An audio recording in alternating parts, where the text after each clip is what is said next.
여행을 다닐 때 꼭 봐야 할 것들이 있어요. 그게 뭐냐면 이정표라는 거죠. 내비게이션이 있다 하더라도 이정표를 보지 않으면 내비게이션만 믿고 다니면, 그리고 이정표를 보지 않으면 위험할 수도 있습니다. 그 이정표라고 하는 게요, 도로 이용자들의 눈에 잘 띄도록 뚜렷하게 만들어져야 되고요.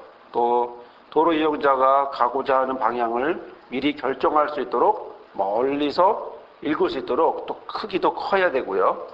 또 차량의 진행 방향이나 직각인 방향, 차량의 어떤 진행 방향과 그대로 볼 수 있도록 직각 모양으로 이렇게 설치되어 있어야 합니다.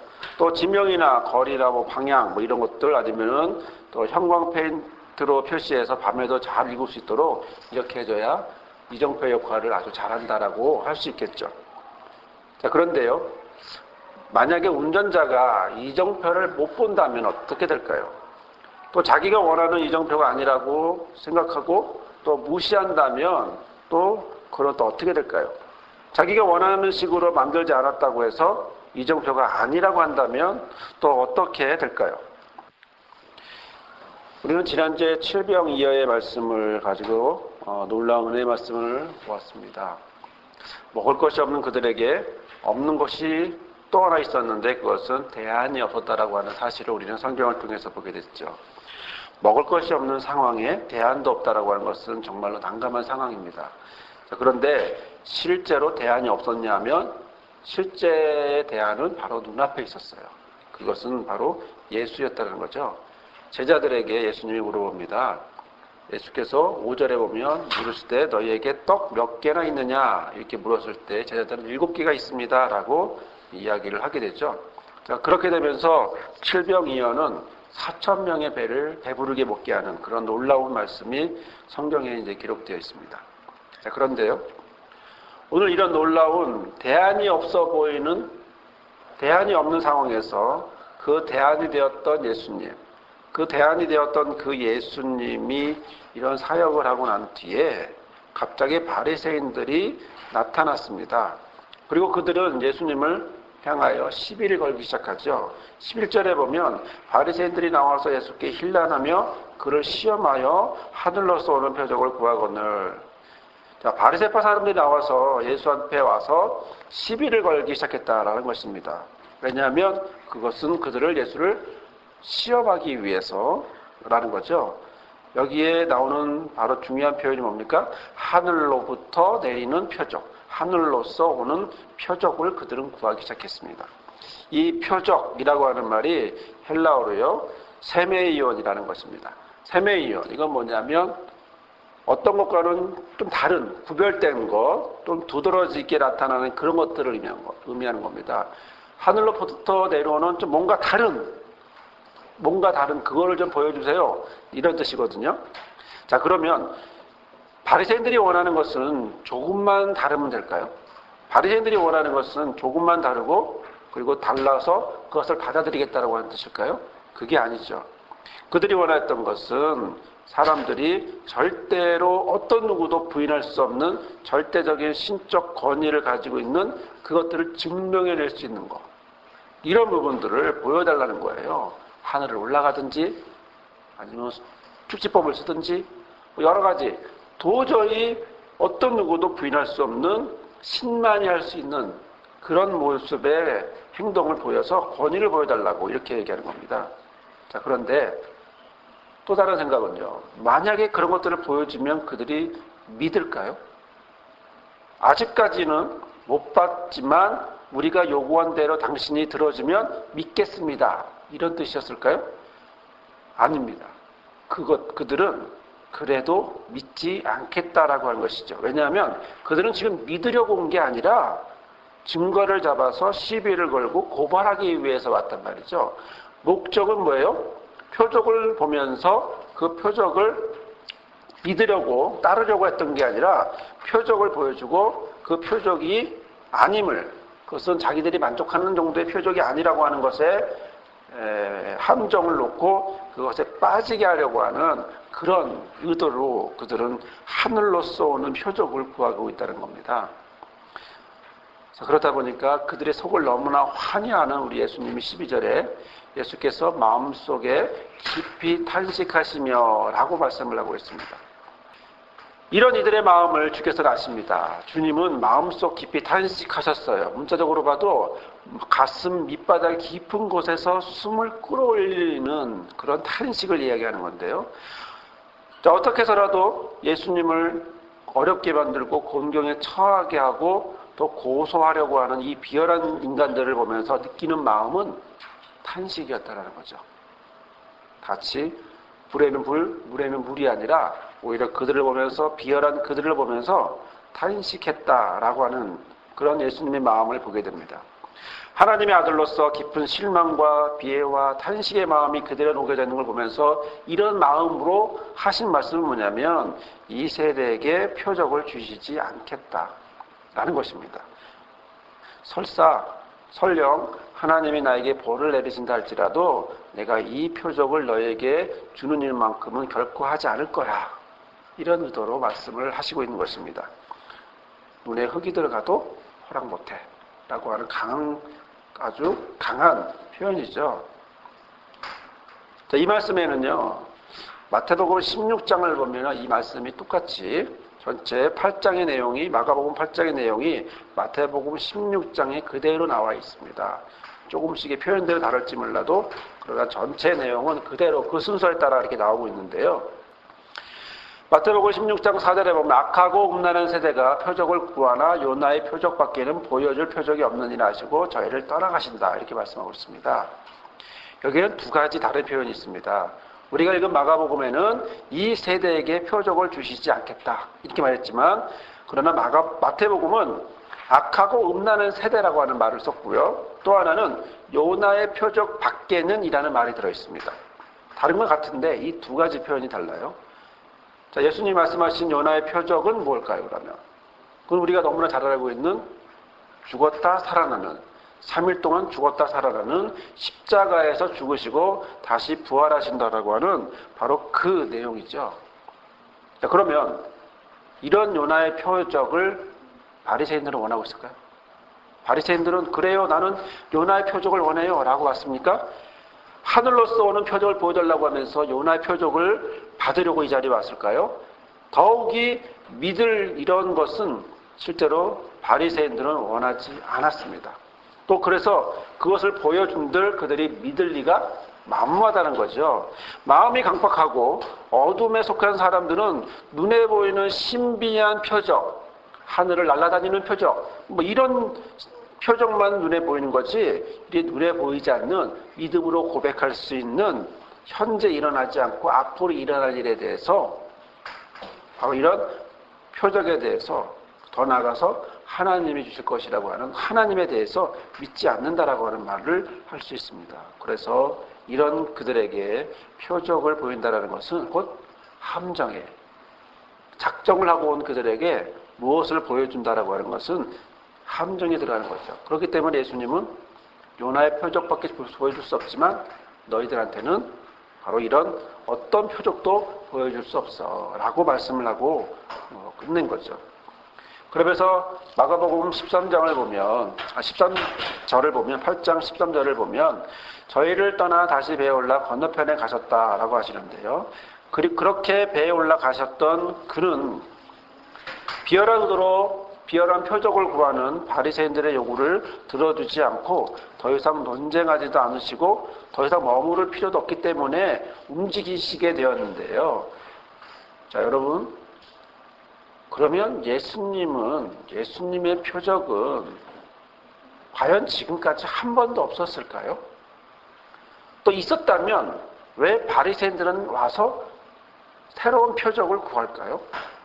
그 얘기는 지금까지 있었던 표적은 표적이 아니라는 얘기인가요? 이게 이 시간 우리가 묵상해 보고자 하는 것입니다. 예수님에게 바리새인들이 와서 하늘로서 오는 표적을 보여달라고 하고 내가 너희들한테는 요나의 표적밖에는 보여줄 게 없어. 안 보여줄 거야. 라고 말씀하시는 이 상황 속에서 과연 주님은 바리새인들이 요구하는 그런 새로운 표적은 아닐지라도 정말 주님으로서 메시아로서 사람들에게 한 번도 표적을 보이신 일이 없을까요? 있다면 왜 바리새인들은 왜 그것을 표적이라고 생각하지 않았을까요? 그러나 분명한 것은 우리가 바로 바리새인의 눈이 아닌 바로 예수의 눈으로 지금까지 하셨던 일들을 보아야 한다는 것입니다. 바리새인들의 눈에는 표적이 없습니다. 하지만 예수님은 과연 자신의 삶을, 자신의 공생의 과정을 통해서 하셨던 일들이 과연 표적이라고 말할 수 있는지 우리는 바리새인의 눈으로 보지 않고 예수님의 눈으로 한번 이 시간 함께 묵상을 해보고자 합니다. 14절에 보면 배에 올라탔어요. 배에 올라탔는데요. 제자들이 어떻게 말하냐면 제자들이 떡 가져오기를 잊었음에 배에 떡 한 개밖에 저희에게 없더라. 즉 중요한 떡이 없고 배고프기 때문에 배를 채워야 할, 배불리 먹어야 할 떡이 없습니다. 그런데 배 안에는 먹을 것이 이렇게 없는 상황에서 빵 한 개밖에 없으니 누구 입에 붙이겠습니까? 이런 상황에서 예수님이 한마디 하시죠. 지금 제자들의 관심은 어디 있다는 거예요?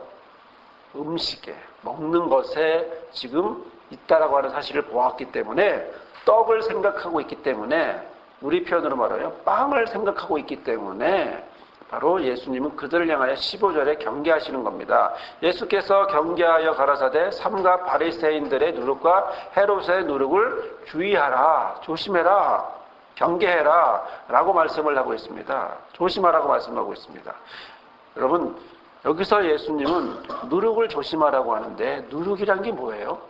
누룩이라고 하는 것은요 밀가루 반죽에 넣어서 그것을 부풀게 오르게 하는 효소입니다. 자, 모든 것은요, 다 기능과 역할이 있는데, 이 누룩이라고 하는 것은 바로 이런 밀가루를 빵되게 만드는, 완전히 다른 모양으로 만드는, 다른 모양과 다른 성질로 바꾸는, 바로 그러한 능력이 있는, 그러한 역할을 하는, 바로 그런 물질인데요. 자, 밀가루에 누룩이 들어가지 않으면 어떻게 됩니까? 절대 빵이 되지 않겠죠. 빵이 되려면 누룩이 들어가야 된다는 얘기고 모양도 성질도 바뀌어야 된다는 얘기인데요. 그러면 예수님이 말씀하시는 바리새인과 헤롯의 누룩은 뭘까요? 그건 역시 그것을 받아들이는 사람. 그리고 그러면 바리새인과 헤롯의 누룩이라고 하는 바로 이것을 받아들인다면 그러면 밀가루가 부풀어서 빵이 되듯이 그 받아들인 사람은 원래의 그 모양이 아닌 다른 모양이 된다는 얘기겠죠.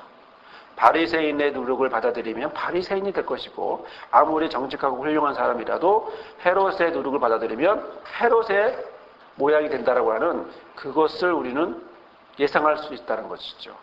자, 그래서 11절에서 우리는 바리새인들의 누룩을 이미 보았습니다. 왜냐하면 예수님을 시험하고 고발하고자 왔던 바리새인들이 뭘 원합니까? 하늘로부터 내리는 표적을 요구하고 있기 때문에 그렇습니다. 그들에게는 악한 의도가 가득합니다.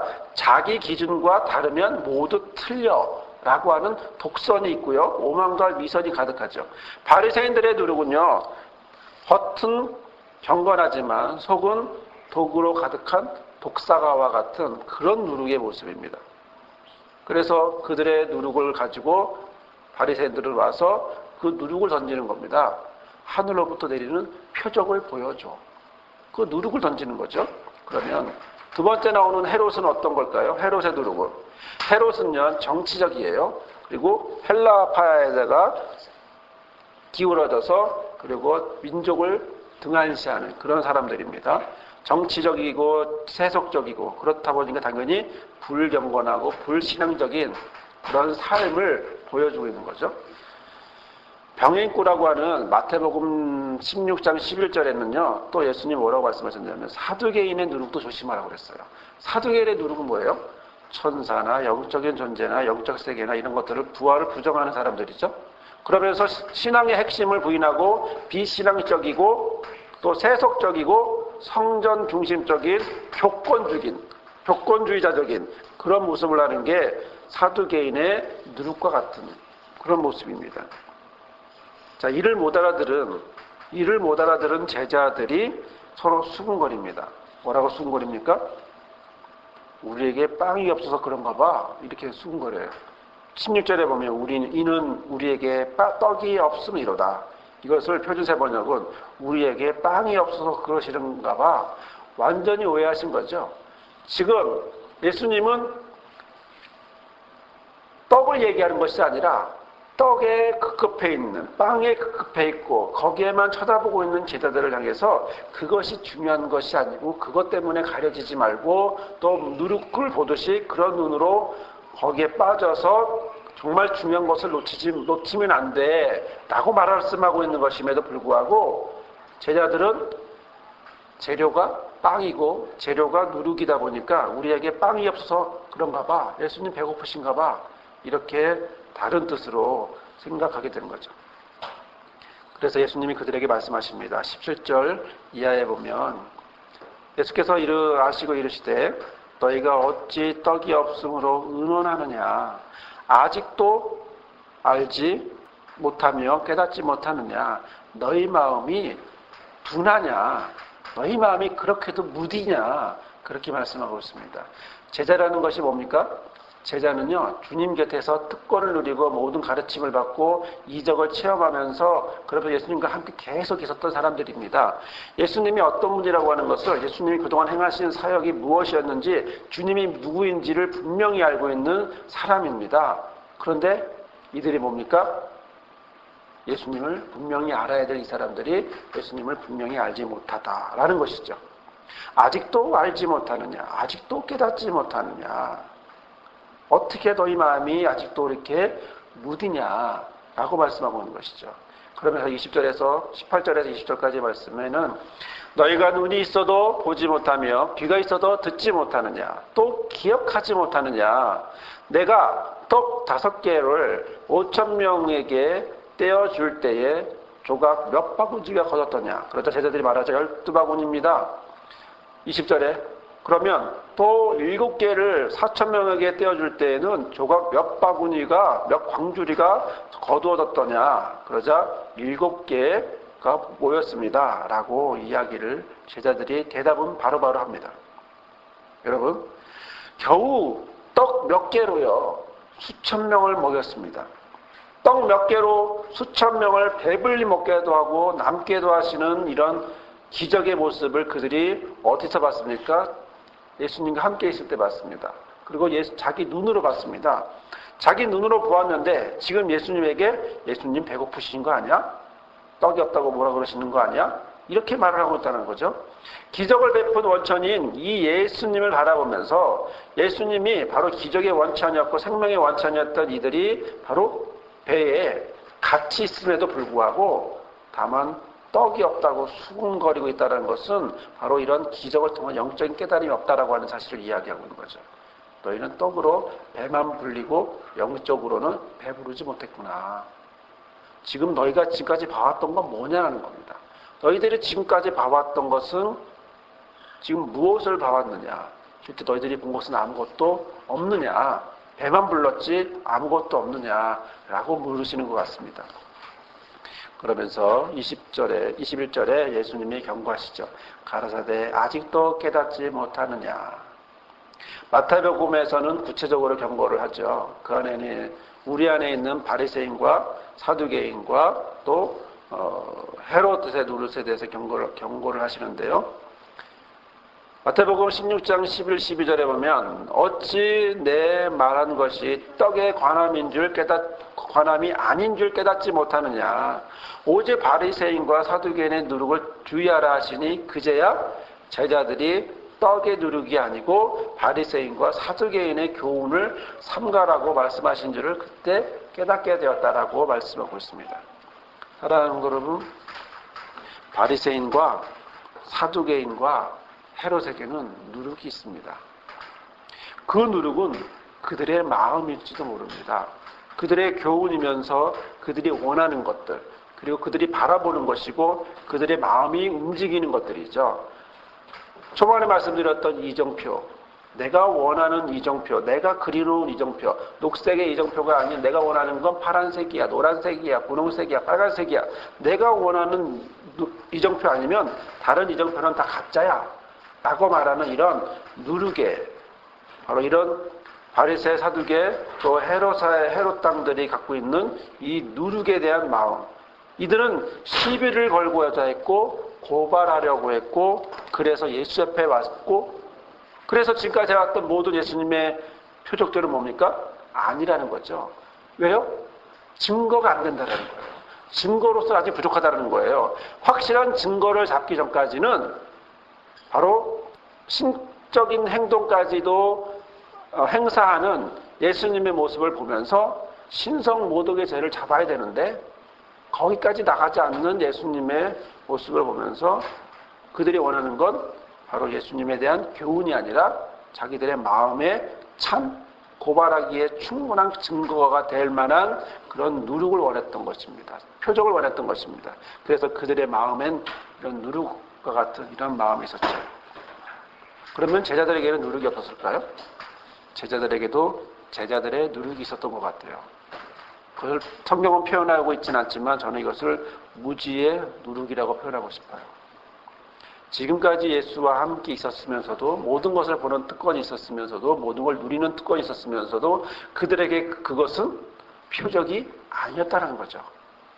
예수님의 모든 삶의 모습이 병 고쳐주고 귀신 쫓아내고 말씀을 전하고 그다음에 배불리 먹게 하고 무리를 걷는 이런 모든 표적들이 그들에게는 표적이 아니었다는 거예요. 그들이 그냥 신기한 이적이었을 뿐이라는 거죠. 그러다 보니까 그들은 지금까지 있었던 예수님의 표적에 대해서 별로 관심이 없었던 거죠. 여러분, 그러면 우리는 어떤 누룩이 있을까요? 우리 안에는 어떤 누룩의 마음이 있었을까요? 바리새인과 사두개인과 헤롯 당은 예수를 잡아 가두려고 하는 이런 악한 누룩의 마음이 있었습니다. 제자들은 같이 있었지만 도저히 예수님에 대해서 알지 못하는 무지의 누룩이 있었어요. 우리는, 저와 여러분은 어떤 누룩이 있을까요? 저와 여러분이 삶 가운데서 이렇게 내가 느끼지 못했던 많은 그런 증거들이 내 앞에 있지 않았나요? 내가 살면서 나에게 해주신 그 표적들이 아니야, 저건 아닐 거야, 아닐 거라고 하면서 바리새인처럼 무시하지는 않았나요? 제자들처럼 못 알아본 적은 없지 않나요? 그러나 분명한 것은 예수님은 저와 여러분과 함께 하신다라는 것입니다. 예수님은 저와 여러분의 삶 속에서 함께 하시고 또 우리의 삶 가운데서 표적을 보여주셨고 끊임없이 메시아이심을, 주인이심을, 하나님의 아들이심을 끊임없이 보여주셨습니다. 단 우리의 눈이 바리새인의 눈이 되어 그것을 무시하는 눈이 되었거나 아니면 우리가 아직도 무지하여 제자들의 누룩처럼 무지한 그런 눈으로 보이지 않았나 우리는 반성해 보아야 될 것 같습니다. 반성해 보아야 합니다. 여러분, 저와 여러분을 향한 저와 여러분 안에 있는 마음이 어떤 누룩인지, 그러나 이 누룩이 이제는 정말 예수의 누룩으로 꽉 차기를 바랍니다. 저와 여러분의 마음이 바리새인도 제자의 누룩이 아닌 바로 예수의 누룩으로, 그래서 꽉 차서 바로 예수님이 보여줬던 모든 표적들을 바로 거기서, 그래서 밀가루가 예수와 함께 예수의 누룩으로 밀가루가 멋진 생명의 떡이 되는 이런 삶의 모습이 저 여러분에게 함께하길 바랍니다. 가정도, 직장도, 교회도 여러분이 있는 그곳에서 바로 예수의 누룩이 되는 복을 누리시기를 주님의 이름으로 축원합니다. 아멘. 주님, 연약한 우리의 모습을 바리새인의 누룩도 아니고 제자들의 누룩도 아닌 바로 예수님의 누룩이 되게 하여 주옵소서. 우리의 삶 가운데 표적을 보여주셨고 표적을 이끌어 줬사오니 그 표적을 보고 누릴 때마다 주님, 우리의 삶에 연약한 우리의 모습이 정말 멋진 빵이 될 수 있도록 밀가루가 빵이 되듯이 그런 예수 그리스도의 누룩이 우리 안에 충만할 수 있도록 주여 우리를 이끌어 주시고 우리의 삶을 부풀게 하셔서 열매 맺게 하시고 맛있는 떡의 삶이 되게 하여 주옵소서. 예수님의 이름으로 기도드립니다. 아멘.